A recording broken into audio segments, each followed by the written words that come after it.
জুমার মেম্বারে হজরত ওমর রাদিয়াল্লাহু আনহু দাঁড়িয়ে। চারদিকে অসীম নীরবতা, সকলের চোখ খলিফা ওমরের দিকে। হঠাৎ মসজিদের অভ্যন্তর থেকে একজন লোক উঠে দাঁড়ালো।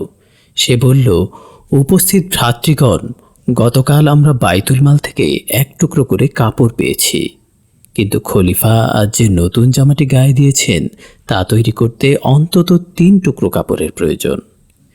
তিনি আমাদের খলিফা, এজন্যই কি আরও 2 টুকরো কাপড় বেশি নিয়েছেন? খলিফার পুত্র দাঁড়িয়ে বললেন, আব্বাজানের পুরনো জামাখানা গায়ে দেওয়ার অযোগ্য হয়ে গিয়েছিল, এজন্য আমার অংশটি তাকে দিয়েছি। এরপর খলিফার চাকর উঠে বলল, আমার টুকরোটিও অনেক সাধাসাধি করে খলিফাকে দিয়েছি, তাই দিয়েই জামা তৈরি হয়েছে। এইবার খলিফা জিজ্ঞেসকারী ব্যক্তিকে কৃত্রিম রোষ দেখিয়ে বললেন, দেখুন সাহেব, কার বিরুদ্ধে অভিযোগ করছেন? লোকটি বলল, নিশ্চয়ই আমি বর্তমান বিশ্বের শ্রেষ্ঠ শাসক আমিরুল মোমিনিন সম্বন্ধে অভিযোগ করছি। খলিফা পুনরায় বললেন, আচ্ছা, সত্যই যদি আমি এমন কাজ করতাম আপনি কি করতেন?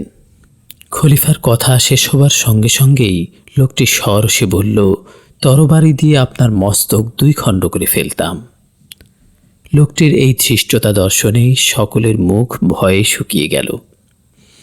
কিন্তু খলিফা হাত উঠিয়ে হাসি খুশি ভরা গদগদ কণ্ঠে মোনাজাত করলেন, ইয়া আল্লাহ, আপনার শুকরিয়া যে আপনার প্রিয় নবীর বিধান রক্ষার্থে নামাজের জামায়াতে বসেও এমন বিশ্বভীতি ওমরকে তলোয়ার দেখাবার মুসলমানের অভাব নেই।